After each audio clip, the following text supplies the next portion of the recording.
بسم اللہ الرحمن الرحیم السلام علیکم ورحمۃ اللہ وبرکاتہ اللہم صلی علی محمد وعلی محمد رب اشرح لی صدری ویسر لی امری واحلل عقدۃ من لسانی یفقہوا قولی آمین۔ خواتین حضرات، آپ دیکھ رہے ہیں کتب آن لائن اور میں ہوں بلال کتب، اور آج کا موضوع جو ہے یہ آپ کے سننے کے کانوں کے لیے ایک بہت ہی سریلی باتیں ہوں گی انشاءاللہ تعالی۔ میں شیخ سلمان تندوزی کا ایک آپ کو واقعہ ذکر کروں۔ حضرت جندل کا وہ واقعہ تحریر فرماتے ہیں، ان کی کتاب تھی قسطنطنیہ، اس کے اندر وہ کہتے ہیں کہ یہ جب انہوں نے حضرت جندل نے ابھی اسلام قبول نہیں کیا تھا تو یہ رسول پاک صلی اللہ علیہ وسلم کے پاس آئے۔ یہ مختلف انداز میں آپ نے اس بات کو ذرا سمجھنا ہے، اور کہا کہ میں سوال کرنا چاہتا ہوں اس سے پہلے کہ میں ایمان لے کر آؤں یا اسلام قبول کروں۔ کیا سوال ہے؟ اب یہ تین سوال جو ہیں یہ بڑے انہوں نے الٹے قسم کے کیے۔ ہمیشہ الٹے سوال سے مطلب ہے مثال کے طور پہ یہ سوال پوچھنا کہ میں نے نماز کے اندر شلوار کو اٹھانا ہے یا نہیں اٹھانا ہے، یہ ٹھیک ہے، مسئلہ کے مطابق آپ اس کو جواب دے سکتے ہیں، لیکن یہ سوال نہیں پوچھا جا سکتا کہ سلوار جب میں نے یا پینٹ میں نے جو ہے وہ سر پہ کیسے باندھنی ہے۔ یہ سوال نہیں ہو سکتا کیونکہ یہ اپنی حیت کے، اپنی فطرت کے خلاف ہے بات۔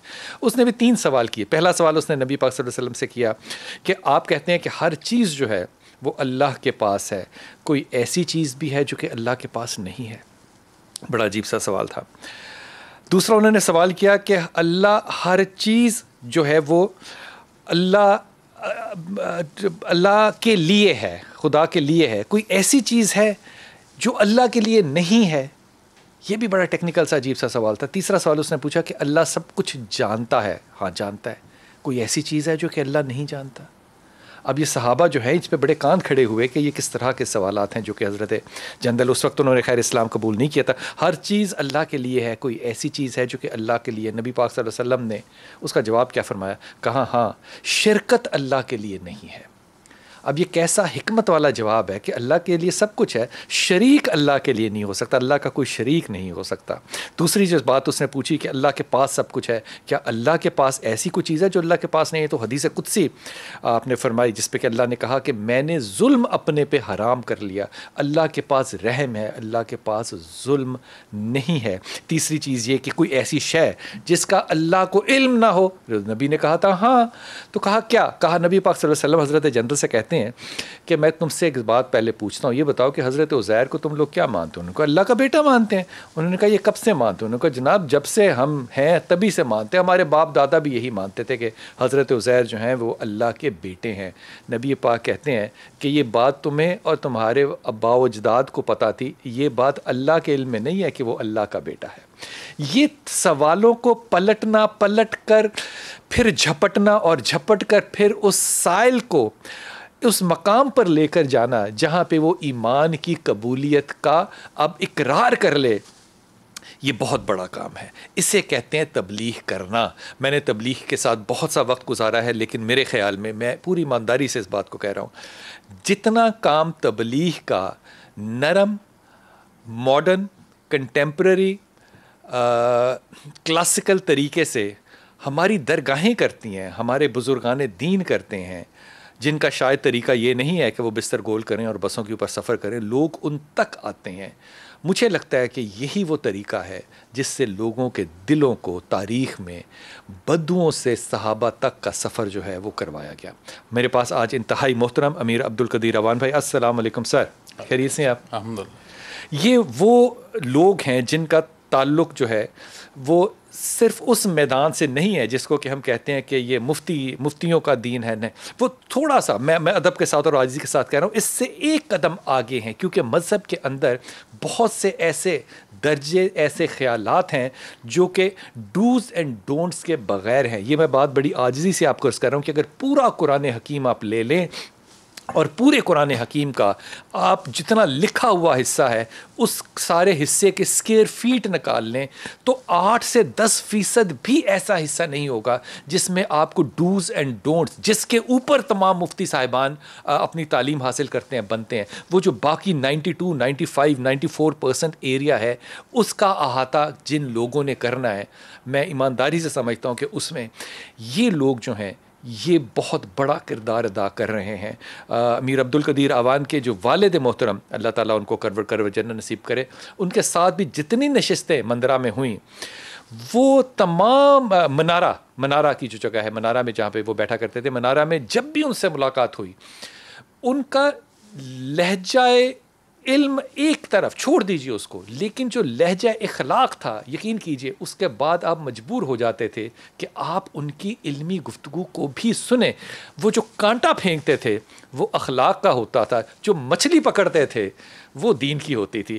حضور اقدس السلام علیکم. وعلیکم السلام. خیریت سے ہیں آپ؟ الحمدللہ. حضور اقدس یہ بتائیے کہ ہم عام طور پہ بڑا ہی کنفیوز کرتے ہیں اس بات کو سمجھنے کے لیے کہ تصوف کوئی ایسی چیز ہے جو کہ اس دنیا سے الگ تھلگ ہے، جبکہ جب آیا جائے آپ کے پاس منارہ میں تو لگتا ہے کہ دنیا یہیں پہ ساری آباد ہے، باہر دنیا ہی کوئی نہیں ہے.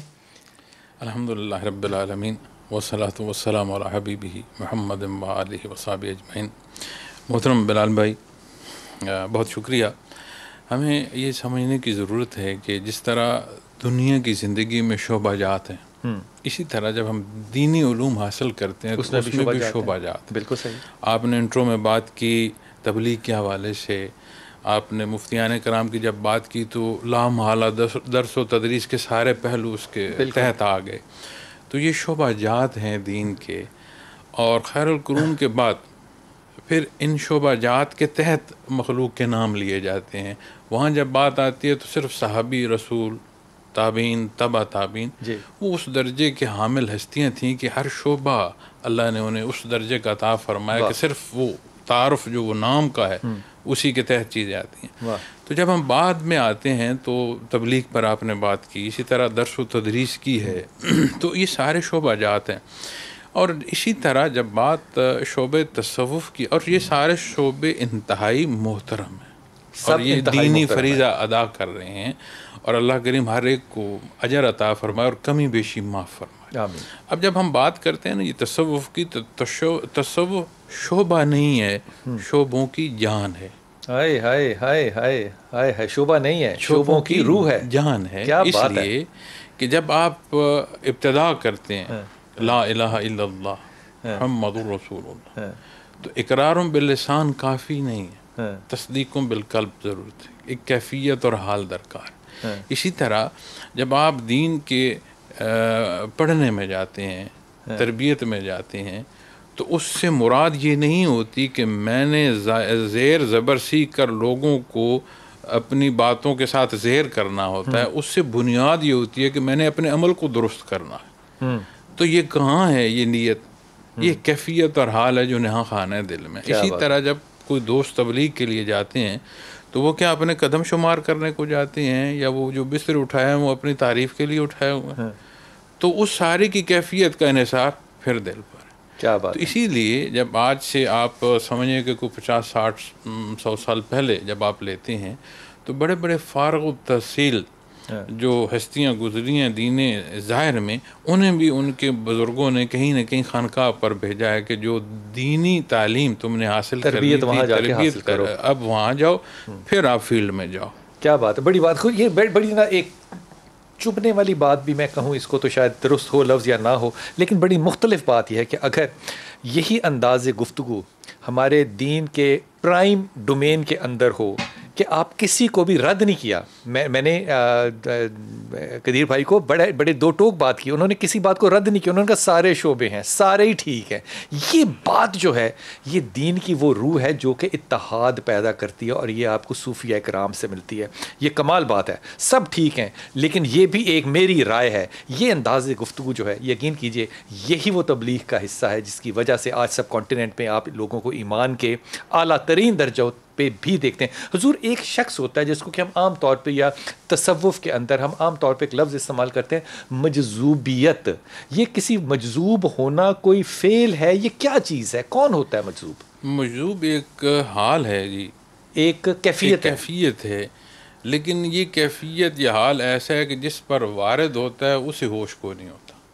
یہ ایسی کیفیت ہے جس پہ وارد ہوتا ہے تو اس کو اپنا کوئی دھیان نہیں رہتا، اس وقت پھر وہ اس کا کوئی حال نہیں ہوتا. یہ ممکن ہے کہ وہ ہمیشہ رہے.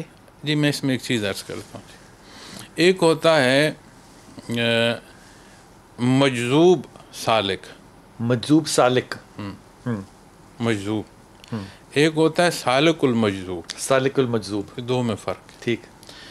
مجذوبیت کمال نہیں ہے، کمزوری ہے.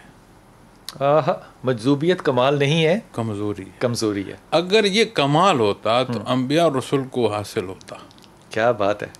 اگر وہاں ہر لمحے ہوش سلامت ہے، اس کا مطلب ہے کہ مجذوبیت کمال نہیں ہے، کمزوری ہے.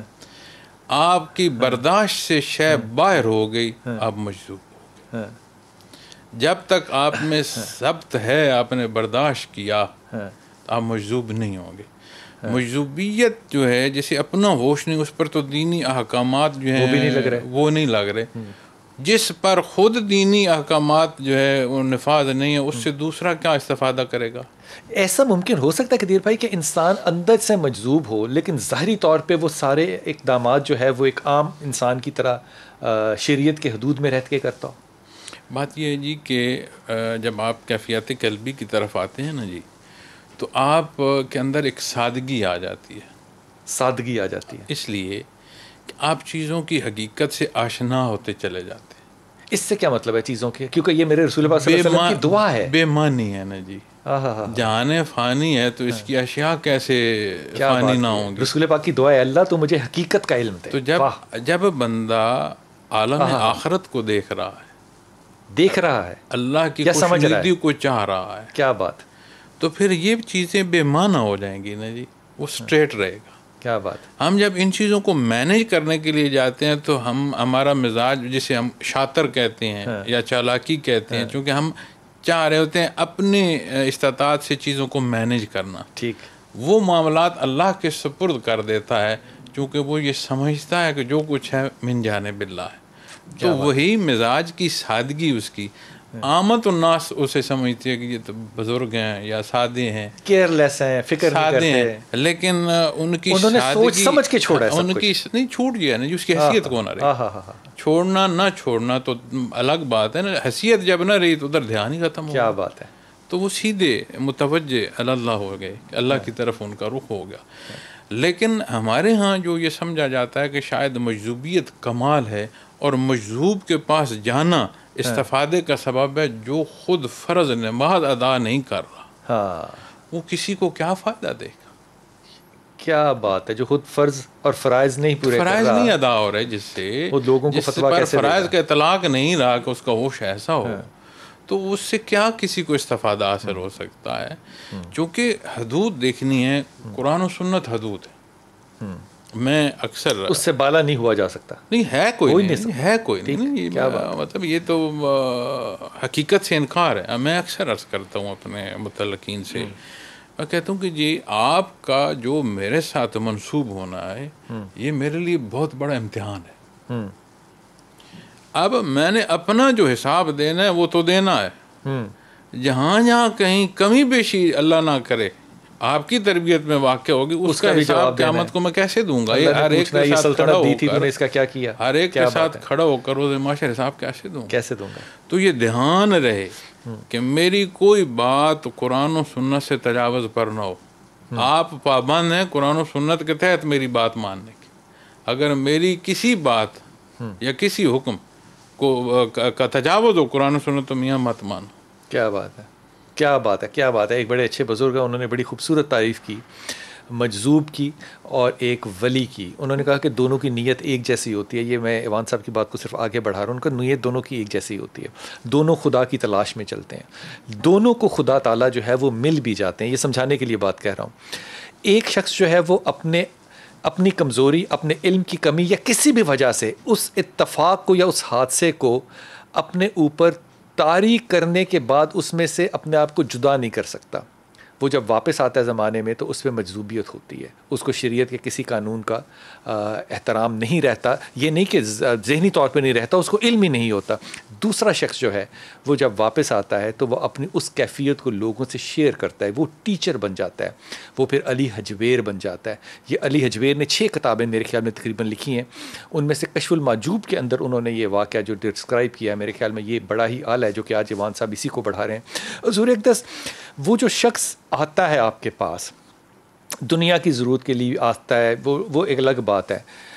وہ اگر یہ چاہے کہ میں خدا تک رسائی پیدا کر لوں تو یہ جائز ہے، کام ہو سکتا ہے؟ دنیا بھی اسی کی ہے، یہ اسباب ہے، وہ مسبب الاسباب ہے.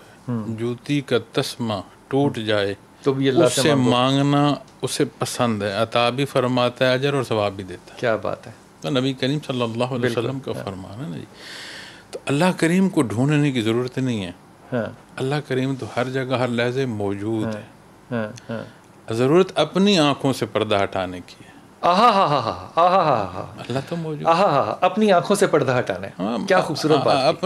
اپنا جو ہے نظر اسے بہتر کرنے کی ضرورت ہے. تو جیسے ابھی آپ تھوڑی دیر پہلے آپ کے والد کا جملہ اگر آپ عرض کریں تو ہدیہ آپ کو کریں، وہ کہا کرتے تھے کہ خدا کو نہ تلاش کرو، اپنے آپ کو تلاش کرو. کیا خوبصورت. واہ واہ واہ واہ. ایسے ہی ہے. اور یہ جب آتی ہے نا اللہ کریم کی رضا، خدا تعالیٰ ہے صرف اپنی آنکھوں کے سامنے سے پردے کو ہٹانے کی بات ہے. ایمان جو ہے نا جی، ایمان یہ اس قابل کرتا ہے کہ بندگی نصیب ہو. اور بندگی اپنی پہچان کا نام ہے کہ جو کچھ ہے اللہ کی ذات ہے، میں کچھ نہیں. کیا بات ہے، کیا بات ہے، کیا بات ہے. میں ایک چھوٹا وقفہ لوں، واپس آؤں. گفتگو جو ہے وہ آپ اگلے لیول پہ لے کے جانے کی کوشش کرتا ہوں. اللہ تعالیٰ کیا فرماتے ہیں حدیث قدسی؟ اللہ تعالیٰ فرماتے ہیں کہ ایک کالی چونٹی ہو، کالی رنگ کی چونٹی ہو، اور ایک کالی رات ہو بغیر تاروں کے، بغیر چاند کے، اور وہ کالی چونٹی جو ہے وہ ایک کالے پہاڑ کے اوپر چل رہی ہو. تو اے محمد صلی اللہ علیہ وسلم، تیرا رب صرف اس کالی چونٹی کو نہیں دیکھتا. یہ کافی تھا اگر یہ رب کہتا میں اس کو بھی دیکھتا ہوں. میں صرف اس کو نہیں دیکھتا، اس کے قدموں کے نشان چونٹی کے جو اس پہاڑ کے پتھروں پہ پڑتے ہیں، اے محمد تیرا رب ان کو بھی دیکھتا ہے. اللہ سب جاننے والا ہے. صرف اپنی آنکھوں کے سامنے سے پردے کو کیسے ہٹانا ہے، یہ گفتگو کرتے ہیں. واپس آتے ہیں. بسم اللہ الرحمن الرحیم. بہت سی باتیں جو ہیں وہ ان کے لیے الفاظ کا چناؤ آسان ہوتا ہے میرے لیے. کچھ باتیں ایسی ہوتی ہیں جن کا چناؤ میرے لیے ذرا مشکل ہوتا ہے. میں لفظ کو ڈھونڈتا ہوں، تلاش کرتا ہوں، پھر اس کو پروتا ہوں. لیکن کچھ جذبات ایسے ہوتے ہیں جن کے لیے الفاظ میرے علم میں ہیں ہی نہیں. مثال کے طور پہ اگر میں آپ کو یہ کہوں کہ جب اللہ تعالیٰ کے رسول نے کہا کہ اپنے لیے اچھی مجالس لیا کرو، تو وہ بات سمجھ میں آتی ہے جب کسی ایسے آپ شخص کے ساتھ، بزرگ کے ساتھ بیٹھے ہوں جہاں پہ کہ آپ کے قلب کے اوپر کیفیت جو ہے وہ طاری ہونا شروع ہو جائے، اور کیفیت قلب جو ہے وہ اور انداز میں ہو، حالات سے اپنے آپ کو قطع تعلق کر کے آپ کا جو اندر ہے وہ ایک اور انداز لے لے، ایک اور کیفیت لے لے. اس کیفیت کو بیان کرنے کے لیے میرے پاس الفاظ کا ذخیرہ کم از کم نہیں ہے. لیکن یہ میں بات آپ کو پورے سچے دل سے کہہ رہا ہوں کہ کیفیت اس وقت کم از کم میرے اوپر اوان صاحب کے ساتھ بیٹھ کے یقیناً ہے، کیفیت قلب بدل جاتی ہے. حضور کیفیت قلب بدلتی ہے واقعی؟ بالکل جی.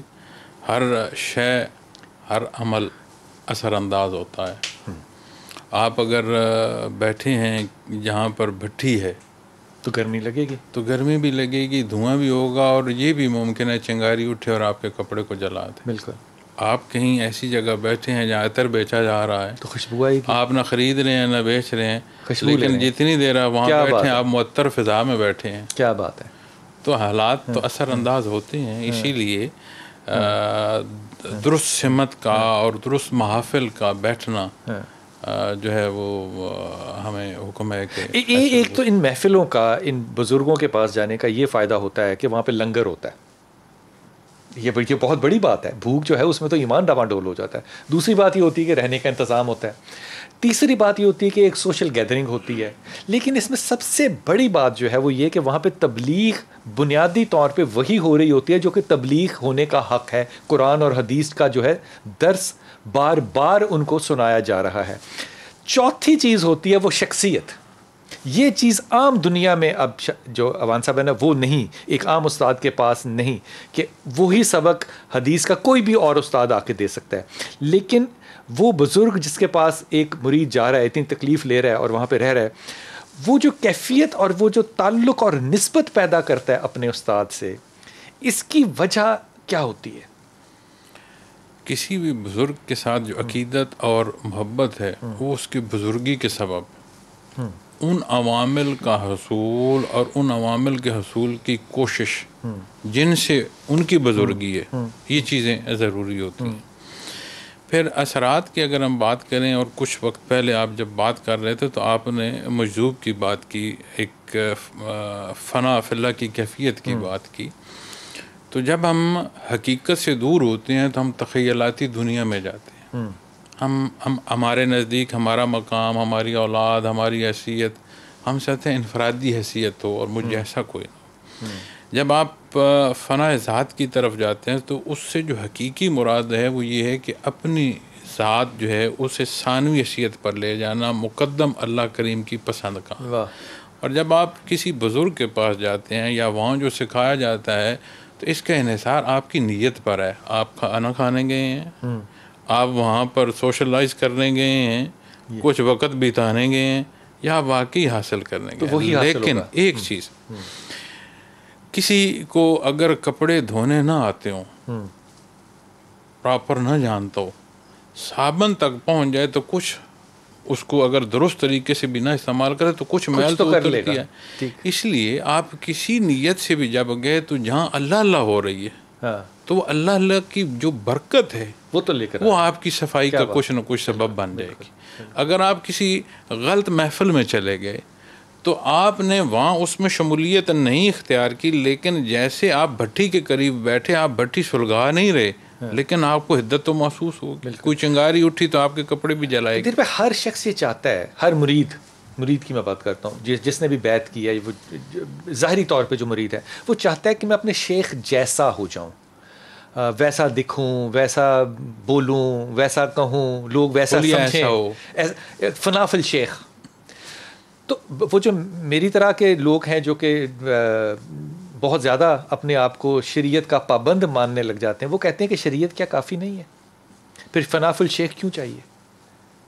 بات یہ ہے جی کہ آپ میڈیکل سائنسز کو لے لیں، میڈیکل کالجز کی کیوں ضرورت ہے؟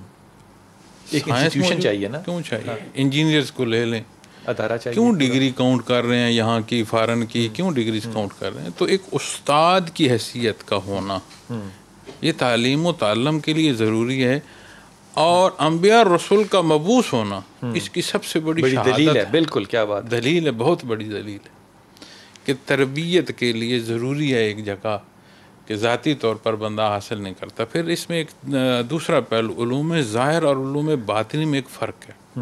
علوم ظاہر میں آپ پڑھ کر اگر آپ کو اردو آتی ہے، کچھ شدھ بدھ عربی کی ہے، تو آپ اس کے ترجمے، تفاسیر، مفاہیم آپ سن سکتے ہیں، آپ پڑھ سکتے ہیں. کسی درجے کے علوم ظاہر میں آپ مہارت حاصل کر سکتے ہیں، جس طرح عام دنیاوی علوم میں بھی. لیکن جب بات کیفیات قلبی کی آئے گی، وہ بغیر استاد کے ممکن ہی نہیں ہے. بحالت ایمان، آپ صلی اللہ علیہ وسلم کے حضور حاضر ہونا درجہ صحابیت کا سبب ہے، ورنہ صحابی نہیں ہے. اسی لیے یہ جو تبع تابعین کا فرمان ہے، تابعین تبع تابعین تک، بحالت ایمان حاضر ہونا، آپ صلی اللہ علیہ وسلم کی چاہے نظر نصیب ہو جائے، اسی طرح صحابی رسول کی نظر نصیب ہو جائے، تابعی رسول کی نظر نصیب ہونا. کیا بات ہے. ربط جو ہے یہ مجبوری ہے، اس کے بغیر حضرت اویس کرنی کا بہت بڑا مقام. لیکن آپ صلی اللہ علیہ وسلم کے حضور حاضر نہ ہونا، درجہ صحابیت پر پھر بات نہیں آتی. کیا بات ہے. تو اس لیے جب کیفیات قلبی کی بات آتی ہے تو انہیں کہتے ہیں صدری علوم. یہ سینہ بسینہ چلتے آ رہے ہیں، چلتے آتے ہیں، اس سینے سے منسلک ہونا یہ پڑتا ہے. بغیر بولے بھی منقطع یہ ٹرانسفر ہو سکتے ہیں. کیفیت کو تو کلام ہے کوئی نہیں، الفاظ ہے کوئی، کون سے وضع نے الفاظ وضع کیے ہیں جو کیفیت کو بتا دے. تو یہ جو بات پھر ہم سنتے ہیں کہ میرے استاد نے، میرے مرشد نے سینہ جاری کر دیا، قلب جاری کر دیا، اس کے نتائج کو دیکھا جا سکتا ہے. کیا مطلب؟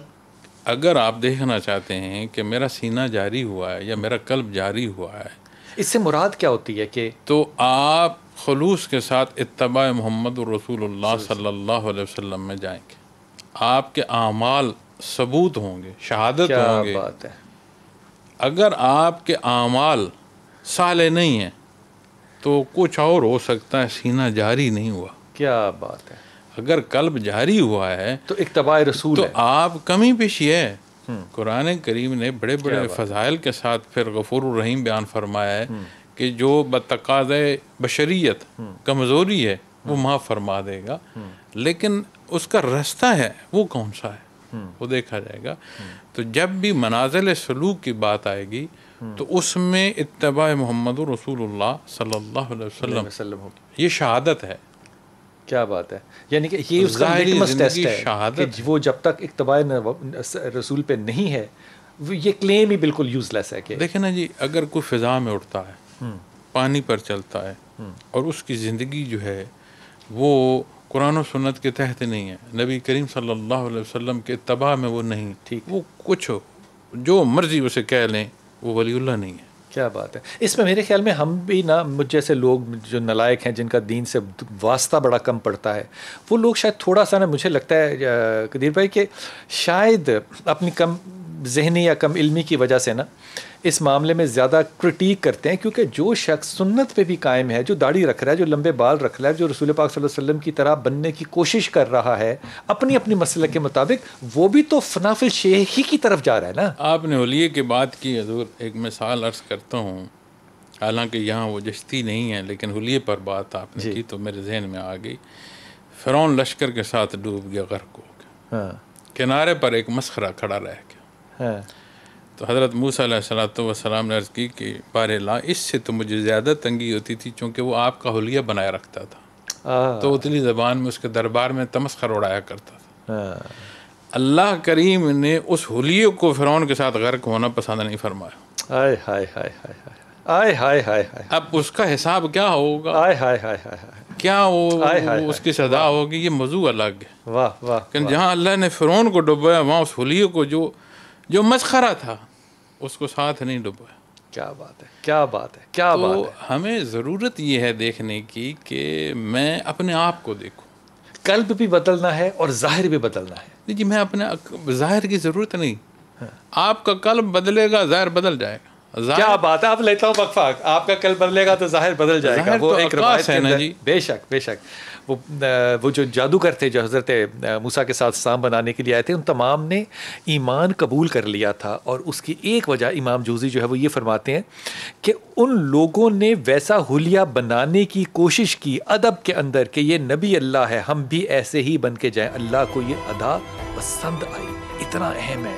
قلب جاری ہو تو ظاہر بھی جاری ہو جاتا ہے وقت کے ساتھ میں. اس قلب کو جاری کرنے کا کوئی طریقہ ہو سکتا ہے، گفتگو کرتے ہیں. بسم اللہ الرحمن الرحیم. حضرت آپ کے پاس جتنے بھی لوگ آتے ہیں، مریدین آتے ہیں، وہ بیعت کرتے ہیں، وہ خدا کو جاننا چاہتے ہیں، وہ شریعت سنتے ہیں، وہ حدیث سنتے ہیں، وہ قرآن سنتے ہیں، وہ تفسیر سنتے ہیں، یہ محافل نمازیں ادا ہوتی ہیں، نوافل ادا ہوتے ہیں، آپس میں گفتگو مذہب کے اوپر ہوتے ہیں، یہ سارا ماحول سب ایک طرف. وہ جو قلب جاری کرنے کا طریقہ آپ سکھاتے ہیں وہ کیا چیز ہے؟ اس میں ذات کا ذکر کرایا جاتا ہے جی. اللہ کے ذات کا، اس میں ذات کا اللہ کریم کے نام. اب جتنے ہم نام مبارک بولتے ہیں وہ ساری صفات باری تعالیٰ پر. بے شک. ذاتی نام صرف اللہ ہے. تو اس میں ذات کا ذکر کرایا جاتا ہے. اور اس میں ایک چیز سمجھنے کی ضرورت ہے. اکثر لوگ جو شعبے سے نہیں ہیں ان کا یہ سوال ہوتا ہے جی کہ یہ کیوں ایسا طریقہ یا اس طرح کیوں. تو تسبیح مقصد نہیں ہے، ذریعہ ہے. تسبیح مقصد نہیں ہے، ذریعہ ہے. لیکن آج لکڑ کی ہے، ٹھیک ہے، کل پتھر کی ہو، جو بھی ہو وہ تو انگلی وسیلہ پر ہے. نبی کریم صلی اللہ علیہ وسلم نے واہ. انگلی پر آپ نے تسبیح پڑھی. یہ کہاں تھی تسبیح؟ یہ کاؤنٹر کہاں تھا؟ لیکن یہ حصے ذرائع میں آتے ہیں. اسی طرح جب طریقہ ذکر کی بات آتی ہے تو ذکر اللہ کے نام کا ہے. طریقہ ذرائع میں جو طریقہ ذکر سلسلہ نقشبندی اویسیہ میں ہے، ذکر خفی، اسے پاس انفاس کہتے ہیں کہ تسبیح کی جگہ سانس. خفی سے مراد ہے خاموشی سے. خاموشی سے، ٹھیک، بغیر آواز کے، خیال میں. ٹھیک. آپ کلام نہیں کر رہے، زبان نہیں استعمال کر رہے. ٹھیک. اور پھر ایک اور چیز عرض کروں، قرآن کریم ذکر کثیر کا بیان فرماتا. زیادہ ذکر کرو. کثیر جی، کثیر، کثرت اسے کہتے ہیں جو تمام سے زائد ہو، وہ کثیر ہوگا نا. اب ہم کلام کرتے ہیں، ہم دیکھتے ہیں، ہم بات کرتے ہیں، کون سا عمل ایسا ہو جو سب سے بڑھ کر ہو، تو عمل کثیر اسے کہتے ہیں.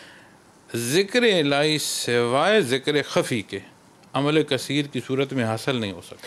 یعنی کہ یہ جو آپ فرما رہے ہیں کہ اللہ کہتا ہے کہ میرا کثرت سے ذکر کرو، یہ حاصل نہیں کیا جا سکتا جب تک کہ آپ خاموشی سے ہر وقت اللہ کا ذکر نہ کرتے. اللہ کی یاد میں اپنا. واہ. اور وہ کیسے؟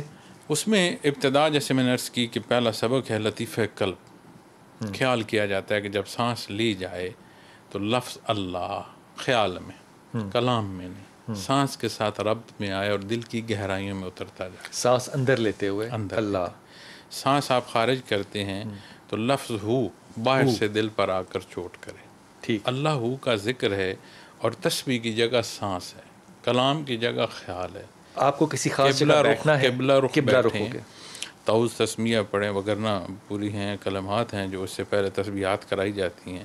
تو جو نئے ہمارے خواتین و حضرات ہیں ان سے میں عرض کروں گا کہ اگر آپ تعوذ تسمیہ پڑھیں اور کوشش کریں تخلیہ ہو، الگ بیٹھیں، پبلک میں خاموشی ہو، جتنا آپ اس کو کر سکیں. یہ سارے ذرائع ہیں، ٹھیک، شرائط نہیں ہے کہ یہی ذکر ہے. تو آپ اس طریقے طریقے سے کہا یہ شرط نہیں ہے، یہ ذریعہ ہے. واہ. اب مطلب آپ بندہ اس بحث میں نہ پڑے نا جی کہ وہ. تو جب آپ جتنا اہتمام کریں گے اتنا آپ کا جو مقصد ہے اس کے لیے چلنا آسان ہوگا. آپ نے قبلہ رخ بیٹھنا ہے، سانس اندر لینا ہے اللہ کلام سے نہیں، باہر نکالنا ہے لفظ ہو تو ہو، لفظ اندر اللہ دل کی گہرائیوں میں. Inhale the word Allah the sound. اور یہ صرف خیال میں ہے. خیال. ٹھیک. دل کی گہرائیوں میں اترتا جائے. جب سانس باہر آئے تو لفظ ہو کی چوٹ باہر سے آ کر دل پر لگے. یہ بھی سوچنا ہے. ہاں جی. ہم اب یہاں جو چیز ضروری ہے وہ یہ ہے کہ جب آپ اس کو پریکٹس کریں گے اللہ ہو کے اس نام کو، تو اس کی کیفیت جو وارد ہوگی وہ آپ کو دین اسلام پر عمل پیرا ہونے میں مدد بھی دے گی، آسانی بھی دے گی، ایک تڑپ پیدا ہوگی. کسی چیز کو بھی جانچنے کے لیے یا تو اس درجے کی مہارت ہو کہ اس کے جزیات کو بحث میں لایا جا سکے. اب ہر آدمی تو اس درجے کا عالم یا مفتی نہیں ہے کہ قرآن و سنت کی بحث سے اس کو جانچ سکے. دوسری صورت جانچنے کی ہوتی ہے نتائج میں. تو مرکب میں دو باتیں ہیں، سانس کا لینا اور اللہ کے نام کا یاد کرنا. اللہ، یہ دو مرکب ہے کہ دو جز ہے. اللہ کی یاد اور سانس کو لینا اگر کہہ دیا جائے کہ صرف یہی ذکر ہے تو پھر بحث آئے گی، لیکن یہ بھی ذریعہ ہے تو اس پر بحث نہیں آئے گی. دوسری بات نتائج کا دیکھنا. اس سے نتیجہ کیا نکلے گا؟ اب کوئی بھی آپ کسی چیز عمارت کو لے لیں تو انجینئر نے تو پڑھا، نقشہ بنایا، عمارت تعمیر ہوئی. جس نے کچھ نہیں پڑھا وہ جب دیکھے گا تو اگر ٹیڑھی ہے یا گر رہی ہے تو اسے پتہ چل جائے گا کہ ناقص ہے. اگر سلامت ہے، مضبوط ہے، سیدھی ہے تو اسے دیکھنے میں بھی نظر آئے گی. اسی طرح جو اس درجے کا دینی علم نہیں رکھتا کہ اس بحث کو سمجھ سکے وہ اس کے نتیجے سے دیکھ لیں. ٹھیک. اگر آپ اللہ کریں گے اور اللہ کو یاد کریں گے اس طریقے سے تو نتیجے میں قرآن و سنت کے تحت زندگی آتی جائے گی اور جہاں جہاں تجاوز ہے وہ دور ہوتا جائے گا. امان بھائی، یہ بات جو ہے نا یہ اتنے لطف دے دیا کہ بنیادی طور پہ وہ جو طریقہ ہے اللہ اور ہو کا وہ آپ کو شریعت کے عمل کی طرف لے کر جائے گا. کیا بات ہے، جہاں تجاوز ہے وہ چھوٹے گا. پھر جو سب سے خوبصورت وقت قرآن و حدیث میں ہمیں ملتا ہے اور جس کی بزرگ تلقین کرتے ہیں وہ بیفور فجر ہے، تہجد کا. تہجد کے وقت تمام اوقات میں سب سے اعلیٰ وقت جو اللہ کی یاد کا ہے وہ تہجد کا ہے. پھر دوسرا اعلیٰ وقت جو ہے وہ مغرب کے بعد کا ہے. مغرب ادا کی مغرب اور عشاء کے درمیان، مغرب کی ادائیگی کے بعد آپ کسی وقت بھی کر لیتے ہیں. اور نبی کریم صلی اللہ علیہ وسلم کا فرمان ہے کہ کسی بندے کی پوری زندگی کی کوئی ایک تسبیح منظور ہو جائے اس کی شفا کے لیے، اس کی کامیابی کے لیے، اس کی بخشش کے لیے کافی ہے. واہ واہ. یہ اس کو کتنا عرصہ کرنا ہے، کتنا ٹائم کے لیے کرنا ہے، پہلے تو یہ بتا دیں. ایک نشست میں بندہ نیا ملتا ہے میں اسے کہتا ہوں منٹ کر لو، 2 منٹ کر لو. اچھا. اور جو کرتے رہتے ہیں وہ انہیں یہ سمجھ نہیں آتی ہے رکنا کہاں پر ہے. کیا بات ہے. واہ. تو ذکر کثیر میں جب اس کو میں تھوڑا آج کی جدید سائنس کے ساتھ آپ کو اس کا نقطہ عرض کرتا ہوں کہ کثرت کیسے آتی ہے. انسانی وجود مرکب ہے باڈی سیلز کا. جی. اب اس سیل تک آج ہم پہنچے ہیں، اس کو ابھی ڈی کوڈ نہیں کیا کہ اس کے اندر کیا. ٹھیک. چلو سیلز لے لیں تو سیلز بھی کھربا ہے، حیات بھی ہے ان میں، زندگی اور موت سارا نظام ہے اس کے اندر.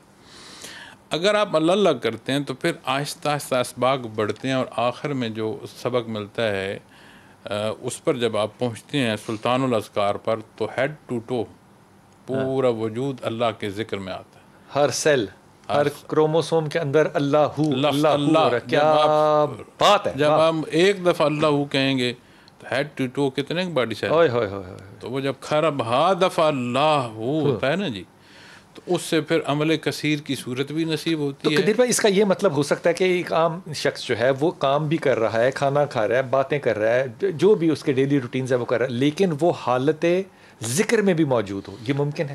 ممکن ہے، اور اس کے لیے کوئی ضروری نہیں ہے کہ بندہ باوضو بھی ہے، چونکہ وہ کلام نہیں کر رہا. لیکن اگر یہ سمجھا جائے کہ میں گھومتے پھرتے اور کام کرتے ہوئے اسے سیکھ لوں گا، تو اس طرح محال ہے.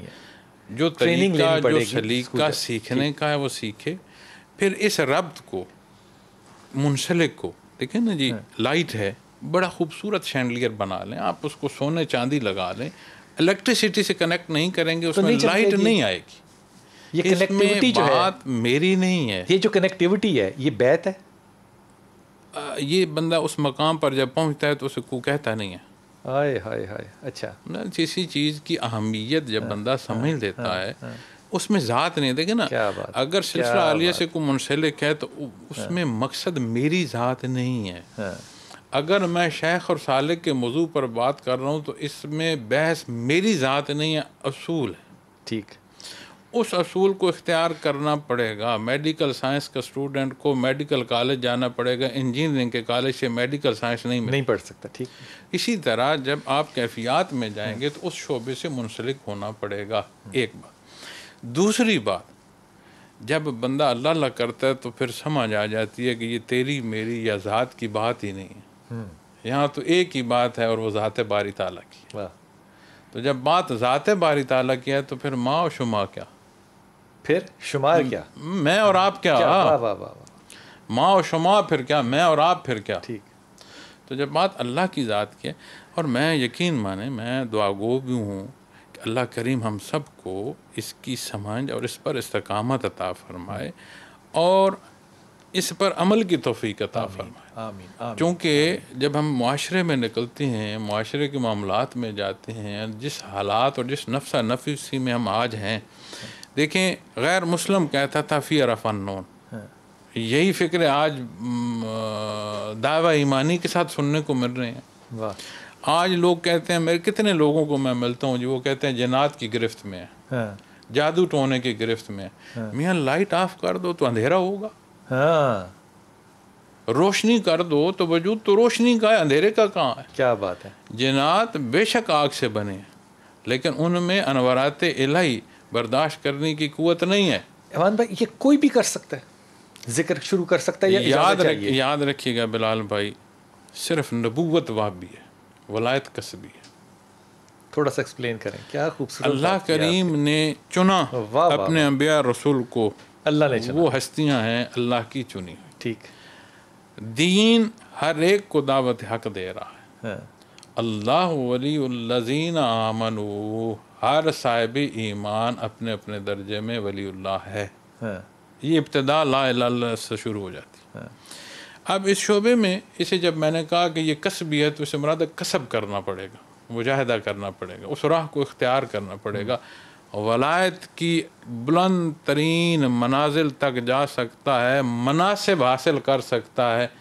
اب یہ اللہ کریم بہتر جانتے ہیں کس کو کیا عطا ہوگا، کتنا عطا ہوگا. یہ فیصلہ خدا کا ہے، یہ ممکنات میں سے ہے، ممکن ہے. ٹھیک ہے. یہ کہہ دینا کہ میں پیر صاحب کا بیٹا ہوں تو میں ولی اللہ ہوں، اور کوئی دوسرا پیر صاحب کا بیٹا نہیں ہے تو ولی اللہ نہیں، یہ درست نہیں. یہ درست نہیں ہے. اچھا، یہ درست نہیں. پیر صاحب کا بیٹا بھی ولی اللہ ہو سکتا ہے، اور غیر پیر صاحب کا بیٹا بھی ولی اللہ ہو سکتا ہے. کیا بات ہے. کتنے اولیاء اللہ گزرے ہیں جن کے والدین جو ہیں وہ اس میں.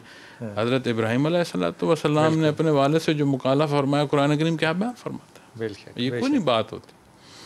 اسی طرح کسب کرنا پڑے گا، درست سمت پر جانا پڑے گا. یہی وجہ ہے کہ بیعت کرنا ایک مثبت عمل ہے. کسی انسٹیٹیوشن میں داخلہ لینا، اگر تو یہ کوئی انہونی سی شے ہے تو پھر بندہ بیعت پر اعتراض کرے. اور اگر یہ دنیا کے معاملات یا تعلیمی علوم میں یہ سمجھے کہ یہ ایڈمیشن تو میرے علم کے لیے تو پھر اسی طرح یہ بیعت اس کے اس علم خفی کے حصول کے لیے. کیا بات ہے. آپ سے قدیر بھائی درخواست ہے کہ آپ اس ملک کو بھی اپنی دعاؤں میں یاد رکھیں گے, ہمیں بھی, اور اس وبا سے ہماری نجات ہو جائے اس کو بھی.